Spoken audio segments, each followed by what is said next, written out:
আসসালামু আলাইকুম প্রিয় ভাই বোনেরা, আশা করি মহান আল্লাহ তাআলার অশেষ রহমতে আপনারা সকলেই সহি সালামতে আছেন। আমাকে তিনিই ভালো রেখেছেন, আলহামদুলিল্লাহ। তো প্রিয় ভাই বোনেরা, আজকে আমাদের জীবনের একটি বাস্তব সত্য আপনাদের সামনে তুলে ধরব। আমরা দুনিয়ার প্রতি এতটাই মোহগ্রস্ত হয়ে পড়েছি যে আমাদের আজ পরকালের যে স্থায়ী আবাসস্থল, সেই আবাসস্থলের কথা আমরা ভুলে গিয়েছি। আমরা সেটাকে ফিলই করতে পারি না। আমি একটু ছোট্ট উদাহরণ দিলে আপনারা এটা খুব সহজে বুঝতে পারবেন।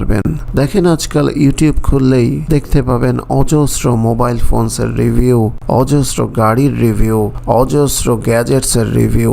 এই রিভিউ দেখতে দেখতে কখন আপনার মনের কোণে ইচ্ছা জেগে ওঠে যে আমি এই নতুন ডিভাইসটি কিনবো, আমি এই নতুন গাড়িটি কিনবো, আমি এই নতুন গ্যাজেটটি কিনবো। অধিকাংশ সময় দেখা যায় যে আমাদের আগের গ্যাজেটটি ঠিকই থাকে, আগের ডিভাইসটি ঠিকই থাকে, তারপরও আমাদের জাস্ট মনের খায়েশ মেটাবার জন্য আমরা পুরাতন সেই ডিভাইসটি বাদ দিয়ে নতুন ডিভাইস কেনার দিকে উদ্বুদ্ধ হই এবং সেখানে আমরা অনেক টাকা খরচ করে ফেলি।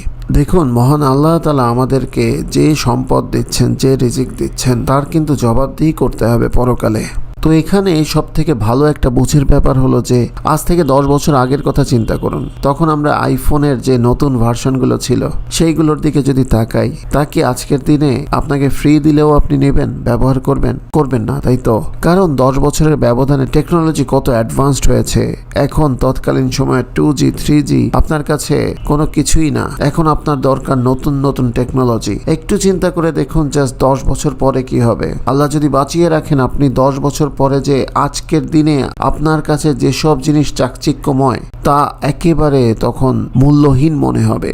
আর একইভাবে যখন বিচার দিবসের পরে আমরা পরকালে চলে যাব, তখন ইহকাল আমাদের কাছে একেবারে তুচ্ছ তাচ্ছিল্য, ঘুণে ধরা একটা বিষয় মনে হবে। অতএব প্রিয় ভাই বোনেরা, আমরা পার্থিব জীবনের এই যে চাকচিক্যময় যে মরীচিকা আমরা দেখতে পারছি, এর পেছনে না ছুটি আমাদের যতটুকু দরকার শুধু ততটুকুর মধ্যেই সীমাবদ্ধ থাকি, বাকিটা আমরা দান সদকায় কাজে লাগিয়ে দিতে পারি। এতেই রয়েছে আমাদের বিভিন্ন বিপদ আপদ থেকে মুক্তি এবং প্রকৃত অর্থে ইহকাল ও পরকালের সমৃদ্ধি। অতএব প্রিয় ভাই বোনেরা, কিয়ামতের একটি অন্যতম লক্ষণ হলো কৃপণতা জেঁকে বসবে। আমরা কৃপণ হয়ে যাব এবং বেহুদা কাজে টাকা নষ্ট করব।